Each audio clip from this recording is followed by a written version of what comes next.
ഭരണഘടനയുടെ 14-ാം ഭേദഗതി ഉറപ്പു നൽകുന്ന ജനന പൗരത്വം അഥവാ ബർത്ത് റൈറ്റ് സിറ്റിസൺഷിപ്പ് റദ്ദാക്കാൻ പ്രസിഡന്റ് ഡൊണാൾഡ് ട്രംപ് പുറപ്പെടുവിച്ച എക്സിക്യൂട്ടീവ് ഉത്തരവ് US സുപ്രീം കോടതിയിൽ തകർന്നു വീണത് സമീപകാല അന്താരാഷ്ട്ര രാഷ്ട്രീയത്തിലെ ഏറ്റവും വലിയ നിയമ പോരാട്ടങ്ങളിൽ ഒന്നാണ്. ട്രംപ് വേഴ്സസ് ബാർബറ കേസിൽ സുപ്രീം കോടതി ട്രംപിന്റെ ഉത്തരവ് റദ്ദാക്കിയപ്പോൾ നിയമവൃദ്ധങ്ങളിൽ നിന്ന് ഉയർന്നു കേട്ട പ്രധാനപ്പെട്ട ചോദ്യം ഇതാണ്: ട്രംപിന്റെ ലീഗൽ ടീം കേസിലേക്ക് ഇറങ്ങും മുൻപ് സുപ്രീം കോടതിയിലെ ജഡ്ജിമാരുടെ തന്നെ കുടുംബചരിത്രം പരിശോധിക്കാൻ മറന്നുപോയോ എന്നതായിരുന്നു അത്. ഇന്ന് ഗ്ലോബൽ സമയത്തിൽ നമ്മൾ പരിശോധിക്കുന്നത് ഈ കേസിന് പിന്നിലെ ചരിത്രപരമായ പശ്ചാത്തലവും ട്രംപിന്റെ ലീഗൽ ടീം വരുത്തിയ 6 പിഴവുകളുമാണ്. അമേരിക്കൻ മണ്ണിൽ ജനിക്കുന്ന ഏതൊരു കുട്ടിക്കും മാതാപിതാക്കളുടെ പൗരത്വ പദവി എന്തു തന്നെയായാലും സ്വമേധയാ US പൗരത്വം ലഭിക്കുന്ന രീതിയാണ് ജനന പൗരത്വം. 1868 നിലവിൽ വന്ന അമേരിക്കൻ ഭരണഘടനയുടെ 14-ാം ഭേദഗതിയിലെ വാചകം ഇതിന് പ്രധാനപ്പെട്ട ഒന്നാണ്. അമേരിക്കയിൽ ജനിക്കുകയോ സ്വാഭാവിക പൗരത്വം നേടുകയോ ചെയ്യും, അതിന്റെ അധികാര പരിധിക്ക് വിധേയരാവുകയും ചെയ്യുന്ന എല്ലാ വ്യക്തികളും അമേരിക്കയിൽ അവർ ജീവിക്കുന്ന സംസ്ഥാനത്തിന്റെ പൗരന്മാരാണെന്നാണ് ഇതിൽ പറഞ്ഞു വെക്കുന്നത്.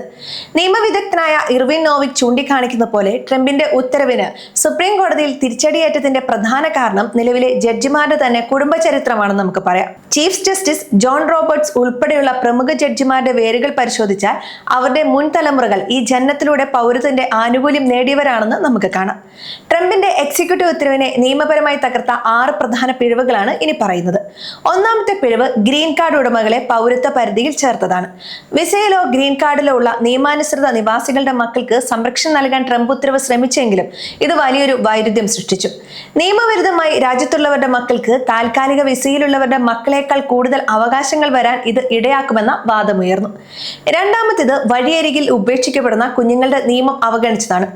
പ്രോ ലൈഫ് നിലപാട് ഉയർത്തിപ്പിടിക്കുന്ന ഒരു ഭരണകൂടം അനാഥരാക്കപ്പെടുന്ന കുഞ്ഞുങ്ങൾക്ക് പൗരത്വം നിഷേധിക്കുന്ന സാഹചര്യം സൃഷ്ടിക്കുന്നത് വലിയ ധാർമ്മിക ചോദ്യങ്ങൾ ഉയർത്തി.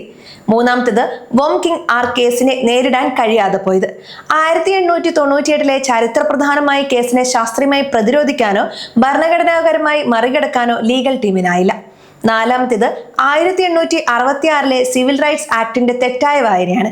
ഈ നിയമം അടിമത്തിൽ നിന്ന് മോചിതരായവരെ മാത്രമല്ല, കൂട്ടുപൗരത്വം വഴി വലിയൊരു വിഭാഗത്തെ പൗരന്മാരാക്കിയ ചരിത്രം സർക്കാർ വക്കീലന്മാർ കണക്കിലെടുത്തില്ല. 5 അധികാര പരിധിക്ക് വിധേയരായവർ എന്ന പ്രയോഗത്തിലെ വൈരുദ്ധ്യം. 14-ാം ഭേദഗതിയിലെ ഈ വാചകവും സമത്വ സംരക്ഷണ അവകാശവും ഒന്നാണെന്ന് വ്യക്തമാക്കുന്ന സുപ്രധാന വിധികൾ സർക്കാർ തള്ളിപ്പറഞ്ഞു. 6 സുപ്രീം കോടതിയോട് ഉപദേശക അഭിപ്രായം പ്രതീക്ഷിച്ചത്. US ഭരണഘടന അനുസരിച്ച് കോൺഗ്രസിന് ഭാവി നിയമനിർമ്മാണത്തിന് ഉപദേശം നൽകാൻ സുപ്രീം കോടതിക്ക് അധികാരമില്ല. ഫെഡറൽ നിയമത്തിന് എതിരാണ് ഉത്തരവെന്നിരിക്കെ സുപ്രീം കോടതി ഇതിനെ പിന്തുണയ്ക്കുന്നില്ല എന്ന് വ്യക്തമാക്കിയിരുന്നു. ഭരണഘടന അനുസരിച്ച് ചില പ്രത്യേക വിഭാഗങ്ങളിൽ പെടുന്നവർക്ക് മാത്രമാണ് US മണ്ണിൽ ജനിച്ചാലും പൗരത്വം ലഭിക്കാത്തത്. വിദേശ നയതന്ത്രജ്ഞരുടെ മക്കൾ, ഇവർക്ക് നയതന്ത്ര പരീക്ഷ ഉള്ളതിനാൽ US അധികാര പരിധിക്ക് പുറത്താണ്.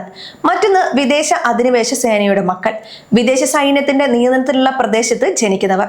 വേറൊന്ന് വിദേശ യുദ്ധക്കപ്പലുകളിൽ ജനിക്കുന്ന കുട്ടികൾ. US മണ്ണിൽ ജനിക്കുന്ന മറ്റെല്ലാ കുട്ടികൾക്കും പൗരത്വത്തിന് ഭരണഘടനാപരമായ അവകാശമുണ്ടെന്ന് സുപ്രീം കോടതി വീണ്ടും അടിവരയിട്ട് പറയുകയും ചെയ്തു.